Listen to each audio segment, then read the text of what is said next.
Saludos amigos, bienvenidos. Les habla Gabriel Andrade. Yo me encuentro en Dubái y allá en Puerto Rico está el profesor Pedro Rosario Barbosa. Él es filósofo de la ciencia, pero también tiene mucho interés en historia del cristianismo y sobre este tema vamos a hablar hoy. Hoy vamos a hablar sobre cómo se formó el canon del Nuevo Testamento. Saludos Pedro, bienvenido.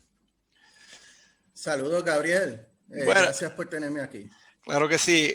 Tú como filósofo de la ciencia me imagino que hablas con gente creyente y gente atea, ¿no? Porque bueno, cada de esos grupos tiene sus distintas epistemologías. Presumiblemente los ateos dirán, bueno, la única forma en realidad, o la mejor forma de conocer el mundo es la ciencia. Los creyentes dirán, bueno, pero también está la fe y tal. Y uno se dirá, bueno, pero ¿qué tiene que ver esto con los orígenes del cristianismo? Bueno, sí tiene mucho que ver, porque cuando yo he hablado con ambos grupos, tanto con creyentes como ateos, y cuando hablo con creyentes, me sorprendo mucho en encontrarme que casi nadie o casi ninguno de esos creyentes sabe que los 4 evangelios que están incluidos en el Nuevo Testamento no son los únicos, que hubo muchos otros. Y cuando yo les digo estas cosas se sorprenden y dicen, no puede ser. Sí. Pero del otro lado, de los ateos, de los que toman a la ciencia como paladín y tal, hay también algunas cosas que ellos dicen que a mí me sorprenden que las diga. Y entre otras cosas repiten algunos mitos. Y uno de esos mitos es que ellos saben que hay otros evangelios. Pero ellos dicen, esos 4 evangelios que están incluidos hoy en el canon del Nuevo Testamento se vinieron a escoger de una forma muy peculiar. Entonces repiten un mito famoso que en realidad se remonta a Voltaire. Voltaire, déjame mostrar una foto de ese filósofo que tú seguramente conoces ahí, un personaje muy famoso, un Sí. filósofo del siglo XVIII. Voltaire cuenta una historia muy interesante, o muy entretenida, no sé si interesante, pero entretenida sí es que en el concilio de Nicea, que fue, digamos, el primer gran concilio ecuménico de todas las iglesias, o sea, en el cual todas las iglesias están de acuerdo que las doctrinas que ahí se fijó ellos son los que la siguen. Ahí él cuenta, dice Voltaire, que los evangelios se pusieron en una mesa, en el altar, y entonces se pusieron como al borde, ¿no? O sea que o se caían o se quedaban, dependiendo. Entonces hicieron como una gran ordalía. Entonces los que se caían quedaban fuera del canon y los que se quedaban sobre la mesa fueron los que vinieron a conformar, no solamente los evangelios, sino los 27 libros, creo, del Nuevo Testamento, ¿no? Porque también están las Sí. cartas de Pablo y el Apocalipsis de Juan y tal. Y bueno, eso es un mito entre muchos otros. Eh, si quieres vamos hablando y ya tú me vas contando de dónde viene ese mito, pero antes que entremos en eso, cuéntame con lo que tú conoces de historia y aclárame un poco a mí, porque esto es una historia que a mí a veces me resulta muy confusa. ¿Cómo se formó el canon del Nuevo Testamento? Bueno, muchas gracias por la pregunta. Eh, lo digo, ¿verdad? Y hago la aclaración que lo digo como exégeta amateur, ¿verdad? O sea, porque este no es mi campo. Pero como filósofo siempre me ha interesado este tema porque estoy estudiando y, ¿verdad? En mi campo de filosofía de la ciencia y epistemología, estoy estudiando la historia como un fenómeno de memoria, ¿verdad? Haciendo una analogía entre cómo funciona la memoria de verdad en la mente humana y la historia como memoria. Y, ¿verdad? Y una de las cosas que a mí me encantan en cuanto al tema, en primer lugar, cuando comencé a estudiar este tema, yo era creyente. Yo era católico, apostólico, romano, etcétera, etcétera, etcétera. Después hubo un proceso de desconversión, ¿verdad? Y ahora yo soy humanista. Pero aún así, ¿verdad? Me sigue fascinando el Nuevo Testamento, me sigue fascinando la Biblia y el canon. El canon, ¿verdad? Mucha gente se lo imagina como que fue un proceso de arriba hacia abajo. Es decir, Como un hay una concilio. iglesia, olvídese de concilio, una persona. Ajá. Una persona que está allá en el poder, ¿verdad? Póngale Constantino, que es el pobre que a todo el mundo le achaca lo que sea, ¿verdad? Constantino, el papa de la época, ¿verdad? Que no había ninguno, ¿verdad? Pero anyway, ¿verdad? Y entonces la iglesia determinó que, ¿verdad? Este es el canon. Y los apócrifos los mandaron a quemar, todos, ¿verdad? Y entonces es porque la iglesia quería ocultar la verdad sobre Cristo y todo lo demás.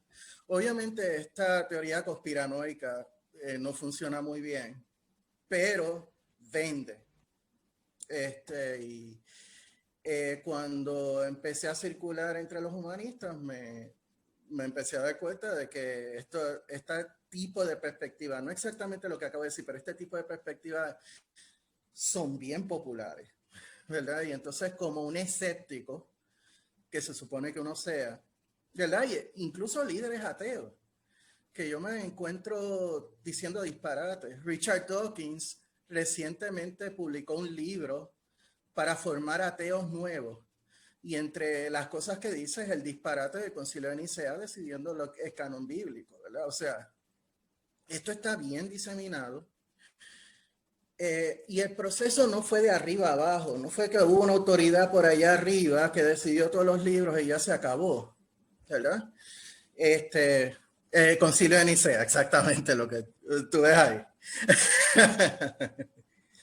Sí, eso no es correcto. Es un proceso que comenzó en el siglo I y para sorpresa de muchos, ¿verdad? Es un proceso que culmina en el Concilio de Trento en el siglo XVI. En otras palabras, no existía de por sí un canon, ¿ok? Sí, en el siglo IV y en el siglo V se hacen unas preferencias por unos libros en particular que coinciden con nuestro Nuevo Testamento, ¿verdad? Pero los 27 libros, esos 27, no más, no menos, ya comienza a ser un patrón 1000 años después. O sea, más o menos para el año 1000. Antes de eso, los manuscritos que tenía el cristianismo a veces añadían más libros. Hay veces que aparece un libro, pero otro no, ¿verdad? Pero los 27 como tal, ¿verdad? Desde el año 1000, ¿verdad? Es que comienza a aceptarse a nivel de patrón y en el Concilio de Trento, por lo menos para efectos de catolicismo. El Concilio de Trento es el que dice, estos son los 27, punto y se acabó, ¿verdad? Entonces, ¿cómo comienza este proceso? Este proceso comienza en el siglo I, ¿verdad? Y aquí es donde viene el aspecto de la memoria, el hecho de que la memoria no funciona como mucha gente que piensa que funciona, que es que la mente es como una grabadora y entonces usted lo mete en hipnosis, ¿verdad? Y entonces usted recupera prístinamente lo que usted recuerda. Y eso no es así. Y la historia funciona igual, o sea que realmente lo que guardamos somos pocas cosas. Y a la hora de recordar lo que nuestra mente está reconstruyendo a partir de esas poquitas cosas que tenemos en nuestra mente. ¿Por qué? Porque, ¿verdad? Y es más, cada vez que recordamos, cada vez olvidamos más. Eso es un fenómeno neurológico también. En la historia más o menos pasa lo mismo. Durante los primeros 20 años del cristianismo, nosotros no tenemos nada escrito. O sea, por lo menos de lo que nosotros tenemos disponible hoy, nada. O sea, el primer texto que nosotros tenemos es el de Pablo y es Primera de Tesalonicenses, que se escribió en el año 50. ¿Qué hubo antes de eso? ¿Qué hubo antes de eso? Pues noticias que estaban circulando primero en Palestina y después por el Mediterráneo, especialmente el Mediterráneo Oriental. Y hay tradiciones que empiezan a forjarse, ¿verdad? Pablo hace unas predicaciones por unos lados, Pedro también se mete en las sinagogas de la diáspora y hace su predicación, ¿verdad? Y entonces se van afianzando ciertas tradiciones, pero por otro lado, también lo que ocurre es que hay gente que al circular las tradiciones va modificándolas. o va añadiendo tradiciones adicionales, tal vez dichos de Jesús adicionales. Esta es la famosa hipótesis que, ¿verdad?, de la que Piñero es un campeón, ¿verdad? La hipótesis de los profetas, que el profeta dice algo a nombre de Jesús y se toma como que Jesús lo dijo la vez pasada, ¿verdad? Cuando estuvo aquí en la tierra. Y entonces se van circulando estas tradiciones. Cuando Pablo comienza a escribir, el problema que hay con Pablo es que no dice mucho de Jesús. Solamente habla en torno a la fe, en torno a cómo los gentiles deben adoptar la fe, es decir, la confianza, la lealtad a Dios vía Jesucristo, sin tener que ver la ley, observar la ley.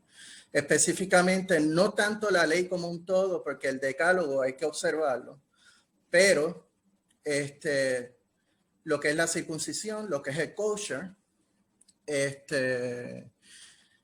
lo que es el sábado, no tienen que observar eso, ¿verdad? Pablo lo que hace con sus cartas, ¿verdad? Y esto hay que también aclararlo. Pablo no está escribiendo sagradas escrituras. Él estaba escribiendo cartas a congregaciones, a comunidades, para lidiar con unos problemas que tienen esas comunidades. O sea, él en ningún momento se le metió en la cabeza, yo voy a estar escribiendo Primera de Tesalonicenses para la posteridad. ¿Qué posteridad? Si para Pablo Jesucristo viene en 10 minutos a lo mejor, ¿verdad? No hay posteridad. Por lo tanto, y hay mucha gente que dice, ¿por qué Jesús nunca dejó nada escrito? En primer lugar, porque a lo mejor no sabía escribir, que era bastante común en Galilea. Y en segundo lugar, porque a lo mejor Dios viene mañana, el reino de Dios se afianza mañana, ¿verdad? Pues lo mismo pasa con Pablo. Pablo escribe cartas para atender situaciones en las congregaciones. ¿Cuántas cartas fueron? Nadie sabe. Porque ahorita vamos a hablar de las 7 cartas auténticas, ¿verdad? Pero lo que la gente no sabe es que esas 7 cartas auténticas, muchas de ellas son composiciones de otras cartas, ¿verdad? Por ejemplo, para dar un ejemplo, Segunda de Corintios. Segunda de Corintios se compone de 2 cartas. La carta de donde proviene del capítulo 10 al 13 no es la misma que el capítulo 1 al 9. O sea, al menos son 2 cartas. Y si le prestamos atención a otros eruditos que han examinado bien el tema, se han descubierto hasta quizás 5 cartas que componen Segunda de Corintios. Filipenses se ha dicho que tiene de 2 a 3 cartas juntas. La carta a los romanos, en el capítulo 16, algunos eruditos piensan que ese capítulo 16 que está ahí, originalmente no estaba en la epístola a los romanos. Y la razón de ello es que se dirige a demasiada gente que, ¿verdad? Si fuera una carta a los romanos, a Roma, que es una congregación que Pablo nunca ha visto, que nunca fundó, que no sabe ni quién está ahí, ¿verdad? Empieza a saludar a esta ristra de gente que todos parece de Asia, ¿verdad? Todos parecen más asociados a Éfeso. Por ejemplo, está Priscila y Áquila. Bueno, Priscila y Áquila ayudaron a Pablo en Éfeso, ¿verdad? Y hay otro que es, ¿verdad? Representante de Asia, él le llama. Más, él habla de Andrónico y Junia y todo lo demás. Entonces, ese capítulo 16, y esto está disputado, o sea, esto todavía no se ha decidido, aunque la mayoría de los eruditos se inclina a que esta última parte estuvo en romano. Pero quiero hacer consciente de que capítulo 16 también hay algunos eruditos que dicen que es una carta aparte. ¿Qué quiero decir con esto? Que las cartas de Pablo que nosotros vemos en nuestro Nuevo Testamento no son textos únicos, son textos compuestos, ¿verdad? Son textos compuestos. Hay veces que la gente dice, ¿verdad? Primera de Corintios se refiere a una carta anterior, y hay gente que piensa que la carta anterior está metida dentro de la misma carta de Primera de Corintios. Y usted continúe. O sea, hay de todo. Hay mucha discusión en torno a esto.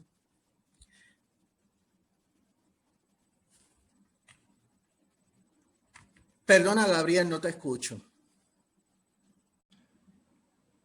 Muy bien, seguimos porque tuvimos alguna dificultad técnica, pero ya estamos acá de vuelta. Entonces, Muy bien.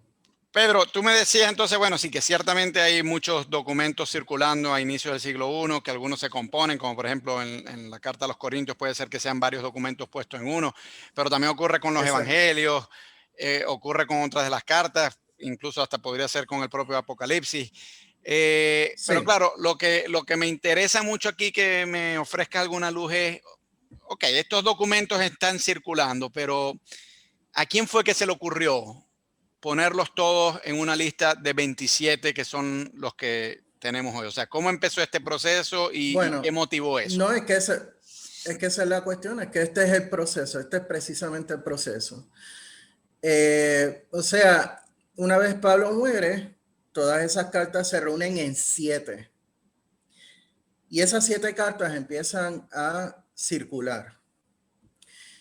Ya para el siglo I, y esto lo dice, tengo entendido, Gunther Suntz, ¿verdad? Ya para el siglo I hay una colección de cartas de Pablo que está circulando, y en el siglo II se le van añadiendo más, específicamente Colosenses, Efesios, Segunda de Tesalonicenses.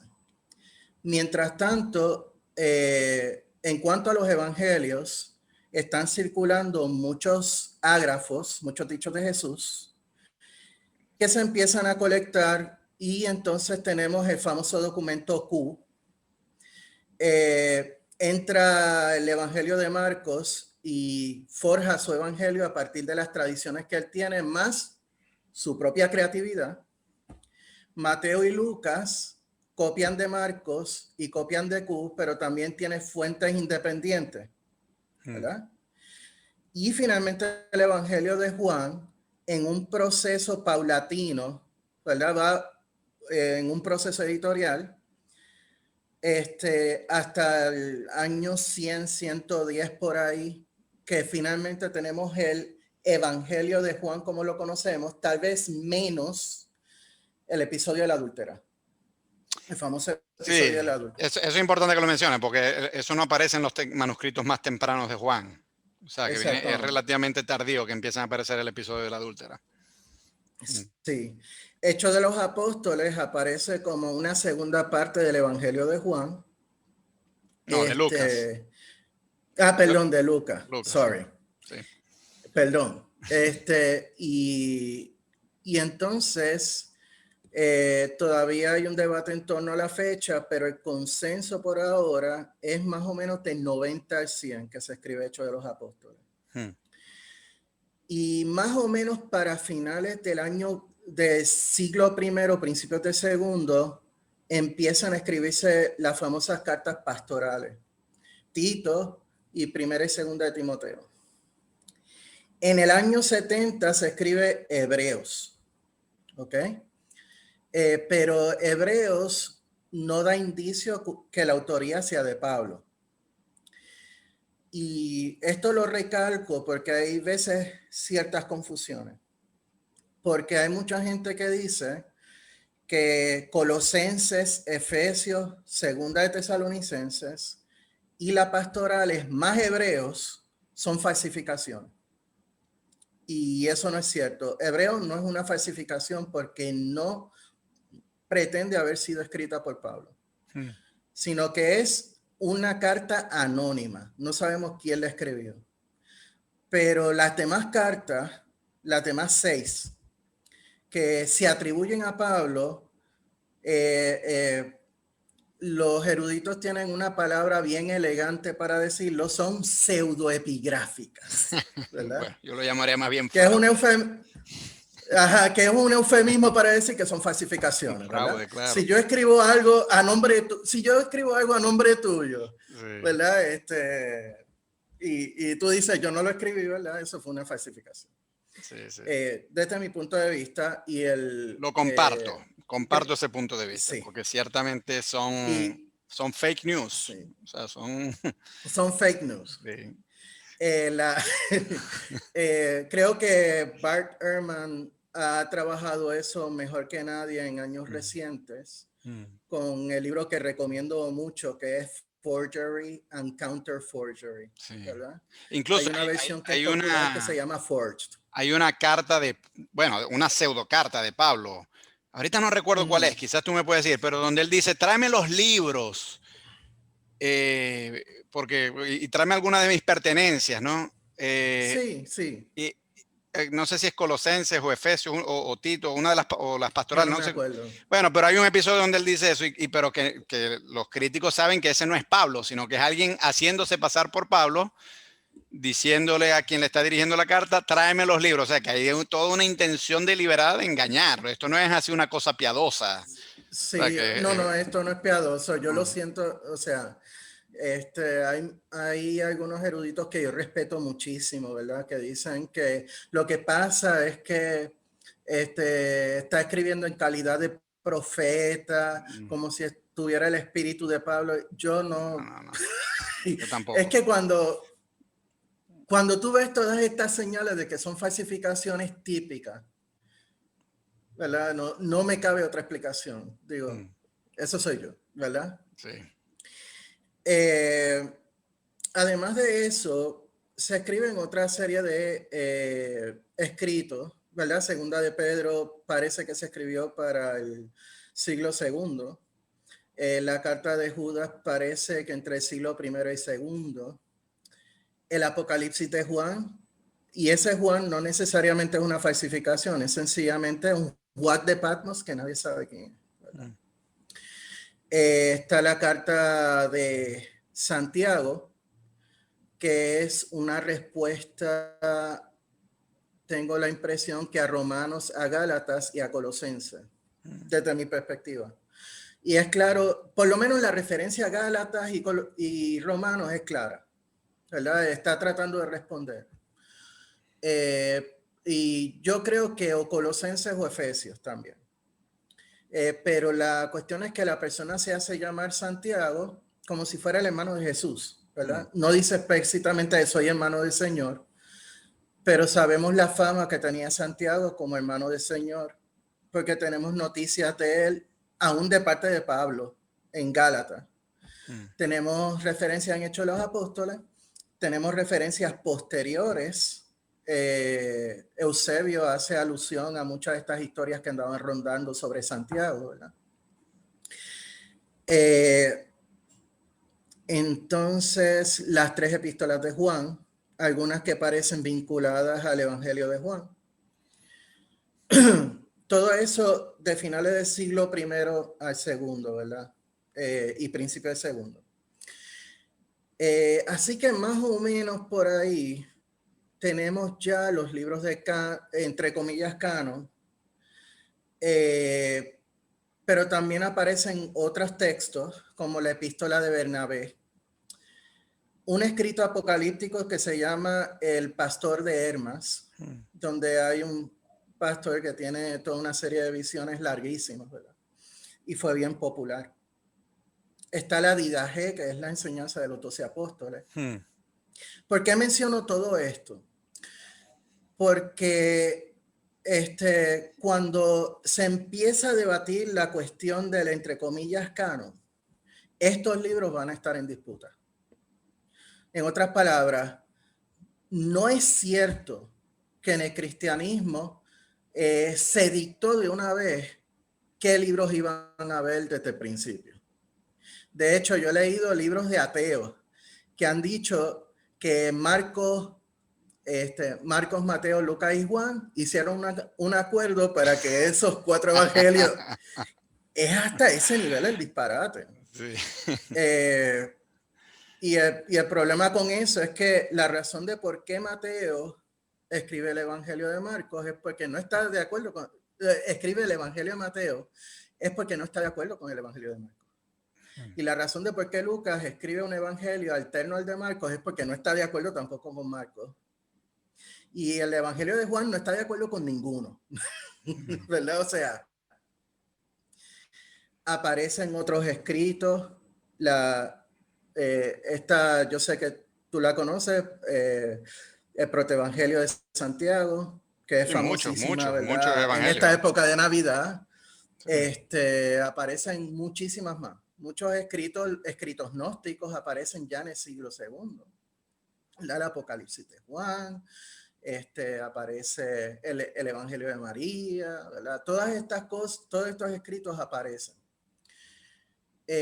Y también, a medida que estos escritos se siguen multiplicando en el cristianismo, muchos de los escritos de Pablo, de los evangelios, etcétera, también siguen alterándose en el proceso. Y ese ha sido un dolor de cabeza de los eruditos, especialmente los críticos biblistas por año, porque a veces es bien difícil distinguir entre ¿verdad? La inserción deliberada y el texto original. Entonces, el problema es que en el siglo II y III, precisamente porque no existían los controles, porque existían muchísimas iglesias, pero no una iglesia. Como no había los controles, pues era ¿verdad? Como decimos los puertorriqueños, un sal para afuera. Y empezaban a añadir por aquí, compilaban por acá, ¿verdad?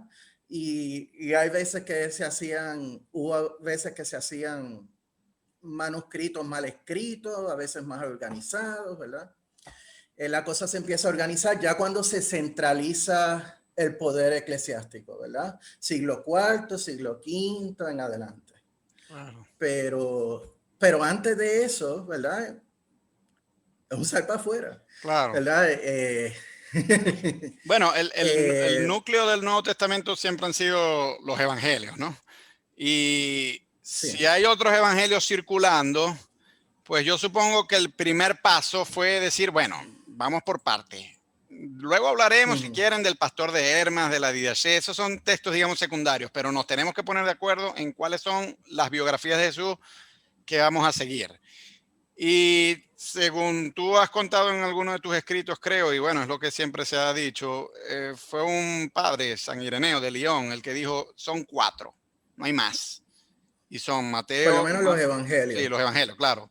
Y él daba, él daba unos argumentos interesantes, decía, bueno, interesantes, pero ridículos también. Decía, si hay 4 puntos cardinales, entonces tiene que haber 4 evangelios. Era una 4 fijación. puntos cardinales, hay 4 vientos, hay 4 qué sé yo qué. Sí, exactamente. Entonces la fijación con el Es número un 4, absoluto non sequitur.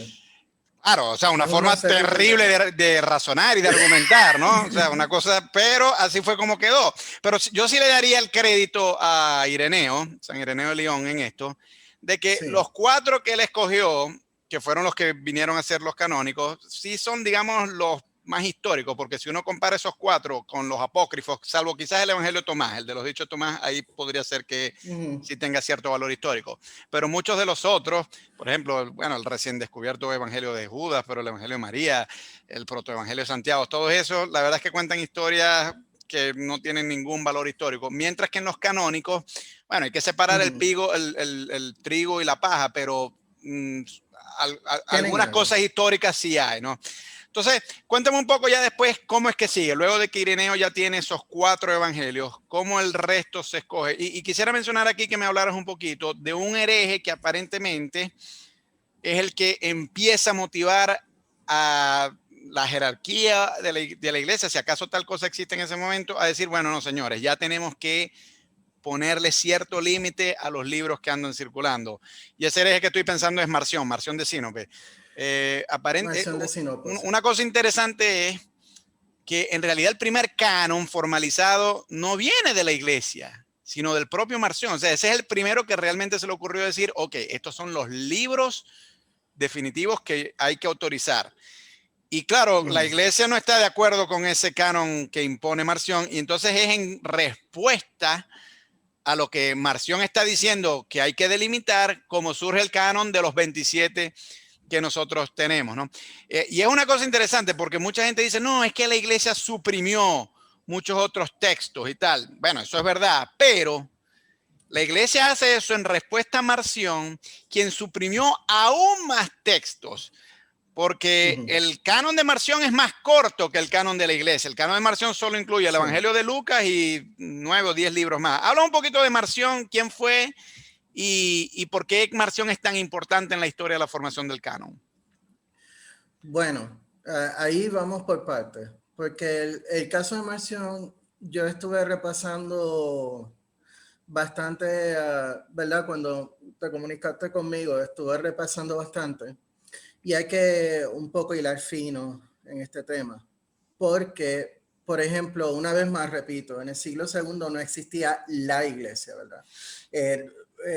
Existían varias congregaciones, muchas tenían creencias totalmente dispares. O sea, en el Nuevo Testamento nada más. Usted puede encontrar como 8, 9 versiones de qué rayo fue Cristo, ¿verdad?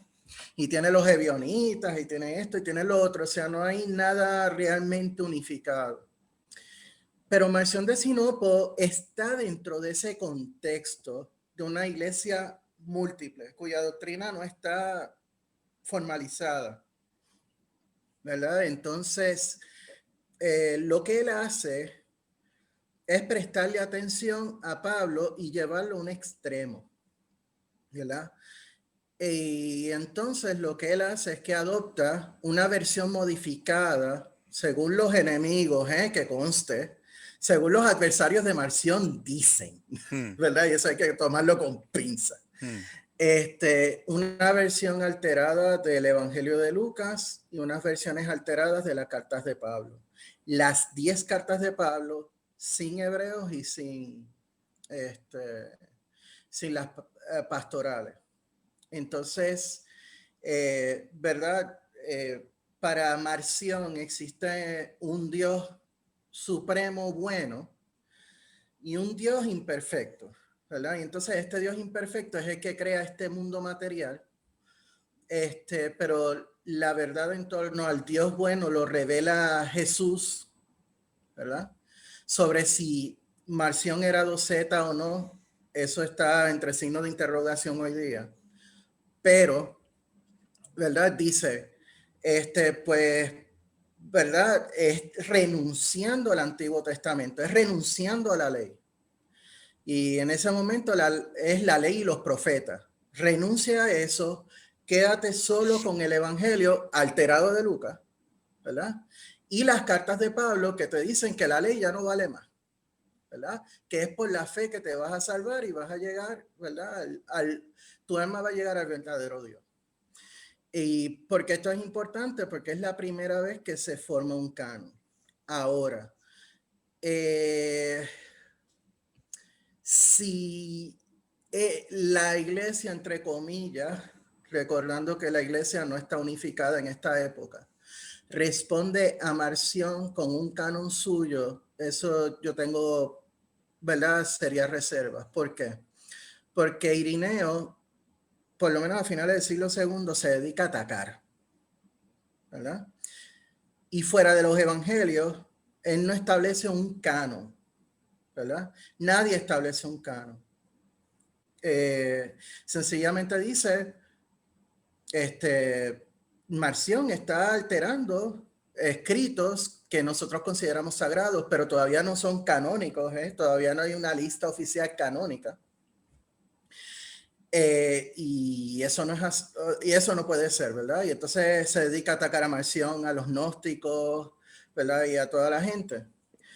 Pero en realidad el canon como tal, el asunto del canon no va a surgir sino hasta después del concilio de Nicea. No en el concilio de Nicea, sino después del concilio de Nicea. ¿Por qué? Porque ¿verdad? Hay que hacer la aclaración. Porque una vez, y esta es la teoría que sostiene ahora mismo el gran experto Lee Martin McDonald, ¿verdad? Una vez tú has definido la persona de Cristo, Ahora tienes que definir cuáles son los textos que hablan de esa persona, ¿verdad? Entonces, aquí entra a colación, ¿verdad? Uno de los temas candentes es el tema del fragmento de Muratori, ¿verdad? Este que tengo atrás. Ese que tienes atrás, ese mismito que tienes atrás. Hoy día parece que los eruditos están cambiando de parecer en torno a la fecha de ese documento. Antes se postulaba que era de a mediados del siglo segundo o finales del siglo segundo. Hoy día se piensa que es de finales del siglo cuarto. O sea que la teoría de MacDonald, creo que de Harry Gamble, pero no estoy seguro, y de algunas otras personas, es que quien sea que haya compuesto el original, porque lo que tienes ahí atrás es el original en latín, pero el original en griego, se escribió en el siglo IV para disimular que es del siglo II.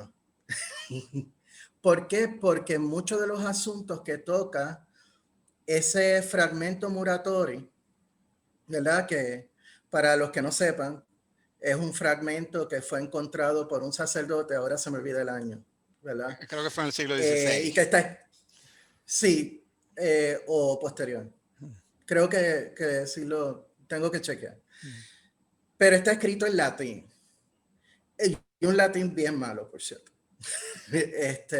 Pero se sabe que originalmente se escribió en griego y por algo de contenido del texto se pensaba que era del siglo II. El problema es que el contexto en que esos puntos son issue, son problemas serios, se dan en el siglo IV, no en el siglo II, ¿verdad? Por ejemplo, una de las cosas por la que aboga el fragmento Muratori es por el pastor de Hermas, porque es el hermano de Pío de Roma, ¿verdad? Etcétera, etcétera. Solamente que hay un pequeño problema. Antes del siglo IV, nadie había señalado ese hecho, ¿verdad? O sea, nadie lo había, solamente se señaló en el siglo IV, así que el fragmento parece ser del siglo IV. El asunto del canon, porque yo insisto que estos tienen que ser los libros, pero el canon, una vez se revisa esto por los eruditos, llegan a la conclusión de que el canon realmente no era un issue del siglo segundo y tercero, sí fue un issue en el siglo cuarto. Y entonces van atando algunas cosas y hoy día se está moviendo la opinión del consenso de eruditos del siglo segundo al siglo cuarto. Todavía se está debatiendo el asunto.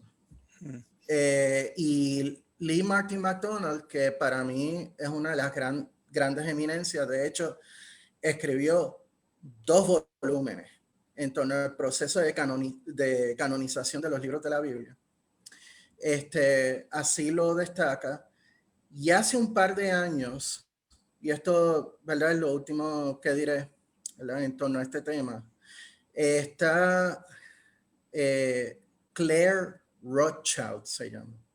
Claire Rothschild, que hace 2 años atrás escribió un artículo precisamente argumentando que el canon muratorio, el fragmento muratorio es una falsificación y ha tenido un impacto en el mundo de la erudición bíblica.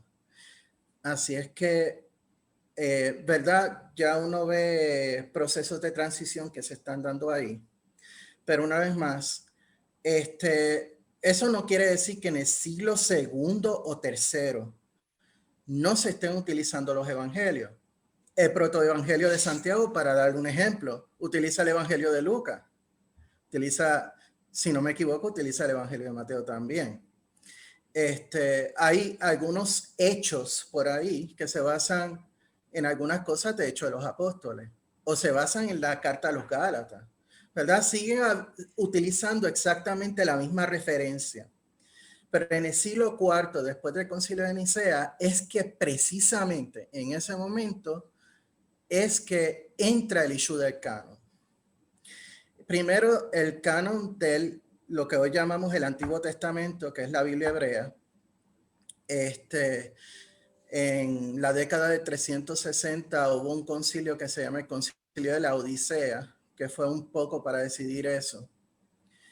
Después está una carta de Atanasio de Alejandría, que menciona los 27 libros que nosotros ya tenemos en nuestro Nuevo Testamento.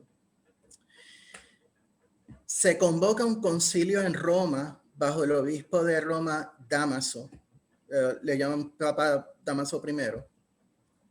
Y en ese concilio se decide precisamente por ese canon. Ahora te perdí yo a ti. Ahora sí. Pero yo creo que vas a volver, porque a veces pasa. Sigue, sigue. No. No, ahora no te oigo. Ahora sí, ahora sí. No, sí, sí. Ahora sí. Sí, sí, sí. Ok. Tremendo. Entonces, ¿por dónde yo iba? Me estaba diciendo la carta de Atanasio y luego el concilio de los... El concilio de Roma, el sínodo de Roma del 382, que se decide por los libros de lo que es la Septuaginta y que es el Antiguo Testamento católico hoy día.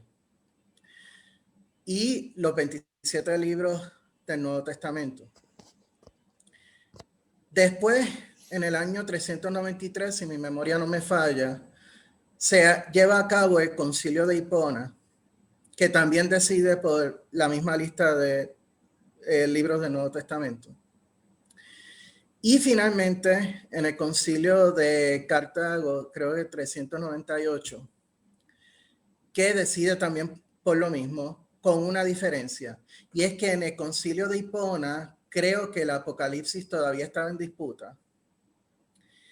Pero San Agustín, el famoso San Agustín, insiste en que debe formar parte del canon. Y me imagino que sabrá que para Agustín el Apocalipsis es bien importante porque dentro de su punto de vista lineal de la historia, ¿verdad? Está el Génesis y está el Apocalipsis, que es el final, ¿verdad? Por lo tanto, tiene una linealidad con Cristo en el medio. Y de esa manera le da sentido a la historia. Claro, esta teoría de la historia la elaboran mejor en la ciudad de Dios. Pero ya saben más o menos por dónde es que van los tiros. Eso no quiere decir que estos concilios determinaron el canon para todo el mundo. Estos concilios son concilios locales. El concilio de Roma es para Roma. El concilio de Cartago es para Cartago.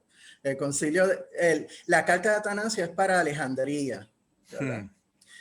Y en muchos de los casos, cada uno siguió el canon, pero cada vez más se fue centrando en los famosos 27 libros, hasta que más o menos para el año 1000, por ahí, es que los 27 libros llegan a ser un patrón regular en las Biblias cristianas. Y entonces se oficializa como un acto contra Lutero en el Concilio de Trento. En el Concilio de Trento, en el siglo XVI. Exactamente. Claro. Bueno, tú dices que estos concilios, digamos, son locales, ¿no?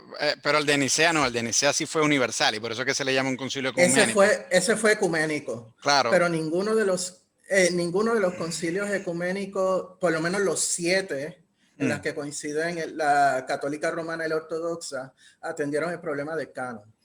Claro, es que ahí es donde está la confusión, de que los que fueron locales sí trataron con los 27 libros, pero los que fueron universales no trataron con esta cuestión. Y de ahí viene la confusión de mucha de esta gente que dice que Constantino desde arriba impuso los 27 libros, cuando no es así. Sí hay una cosa interesante, que es que Atanasio fue a ese concilio, porque Atanasio era pupilo del Alejandro de Alejandría, exactamente, que era de los que estaba atacando a Arrio, el hereje que fue condenado ahí en ese concilio, ¿no?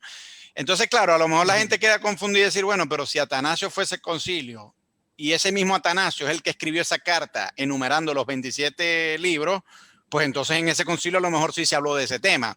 Pero hay una cosa interesante, que es que nosotros no tenemos las actas propias de ese concilio, entonces no sabemos bien qué es lo que se discutió ahí. Y entre algunas cartas que escribieron algunos de los que fueron, donde sí, digamos, enumeran algunos de los cánones que se resolvieron promulgar en el concilio no figura el canon. O sea, que eso no fue tema. Se hablaron de otras cosas, porque No fundamentalmente ese concilio trataba era la cuestión de si lo que Arrio proponía era o no ortodoxo, ¿no? Y bueno, al final lo declararon hereje. Y hablaron también de algunas otras cosas, como por ejemplo, cuándo celebrar la Pascua, ¿no? Si celebrarla el 14 de Nisan o no, que al final no se terminó celebrando el 14 de Nisan. Y algunas otras cosas accesorias. Creo que se habló un poco sobre la autoridad de algunos obispos y tal, pero el tema central era el de Arrio, la herejía arriana, pero no se habló del tema del canon.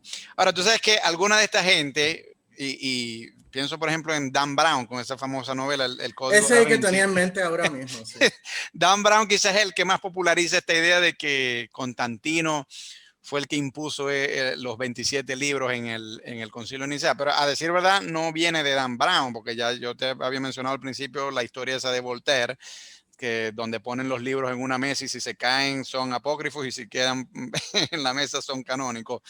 Que a la vez esto creo que viene, tú creo que lo comentas en tu escrito, viene de una crónica bizantina medieval, pero que no es confiable porque se escribió muchos años después del concilio de Nicea, ¿no? Pero hay un asunto que me llamó la atención y te lo quería comentar. Yo no sé si tú conoces sobre esto para que me des tu opinión al respecto. Tú sabes que San Jerónimo tradujo la Biblia al latín, ¿no? Y él escribía pequeños prólogos de cada libro.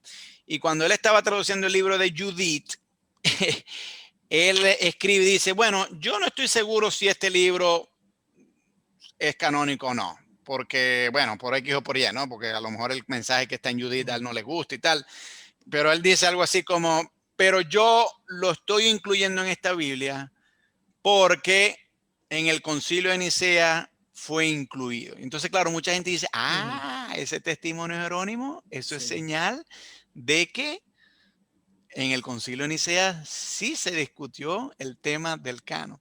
Pero claro, lo que yo digo aquí es, bueno, pero un momentico, not so fast, no vayamos tan rápido, porque puede ser que a lo mejor Jerónimo lo que esté diciendo es, bueno, alguien lo mencionó el libro en el contexto de la disputa arriana y digamos, bien sea del lado arriano o bien sea del lado ortodoxo, alguien pudo haber citado el libro de Judith y a partir de eso es que Jerónimo dice, bueno, como se usó en el concilio de Nicea, yo lo estoy incluyendo aquí.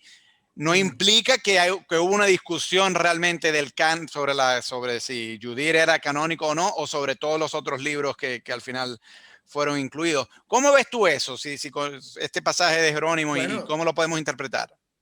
Bueno, el problema es que Judith, tengo la impresión, o tendría que verificar, ¿verdad? Pero creo que Judith estaba incluido en el concilio de Roma como canónico. Y también otra cosa, que para los que dicen que esto demuestra que el Nuevo Testamento fue fijado en el concilio de Nicea, bueno, Judith no forma parte del Nuevo Testamento. O sea, sencillamente no forma parte del Nuevo Testamento, punto. Sí, sí.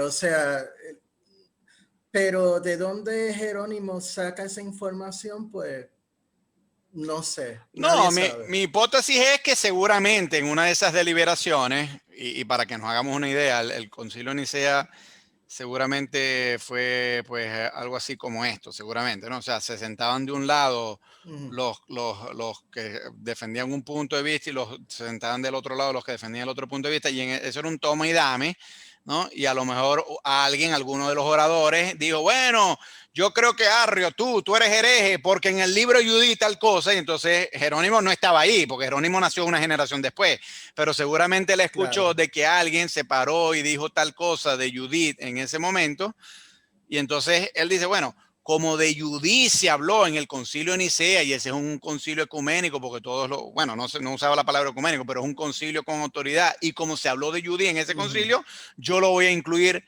en esta Biblia, en la Vulgata. Pero eso no implica que se estaba hablando del canon del Nuevo Testamento, y como tú dices, además, Judith no es del Nuevo Testamento, ¿no? De forma tal que yo, la verdad... Sí, adelante, disculpa. No, y en cuanto a Atanasio se refiere, bueno, sí, él escribió esa carta sugiriendo los 27 libros, pero eso no significa, ¿verdad? Y es un non sequitur, ¿verdad? Que él lo sugirió en el Concilio de Nicea.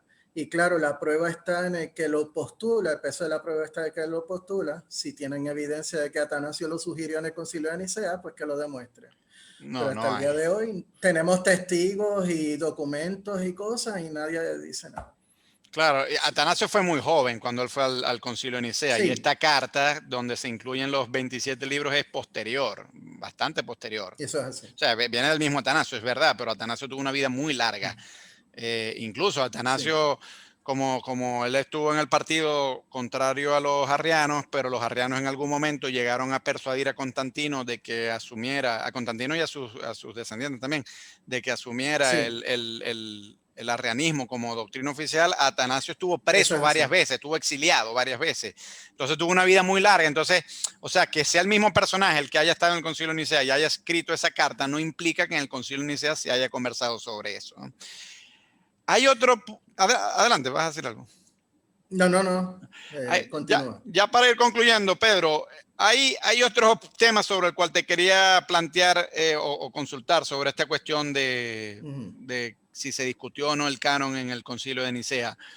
Eusebio, que es, digamos, el gran historiador de la corte de Constantino, y el Concilio de Nicea sí estuvo a cargo de Constantino porque fue quien lo convocó como Eso, la autoridad imperial. eso es así. Él cuenta que Constantino le ordenó a él eh, preparar, no sé si le ordenó a él, pero que él ordenó preparar 50 Sí, Biblias. 50 Biblias, eso lo cuenta Eusebio, ¿no? Y entonces, claro, alguna sí. gente dice, bueno, pero si Constantino mandó a preparar 50 Biblias, entonces quizás eso es un indicio de que en ese acto de él ordenar la preparación de las 50 Biblias, él también está diciendo, ok, preparen 50 Biblias con estos libros. Entonces, claro, alguna gente se agarra de esos para sustentar la hipótesis esta de Dan Brown y otros de que fue el propio Constantino el que decidió los 27 libros del Nuevo Testamento.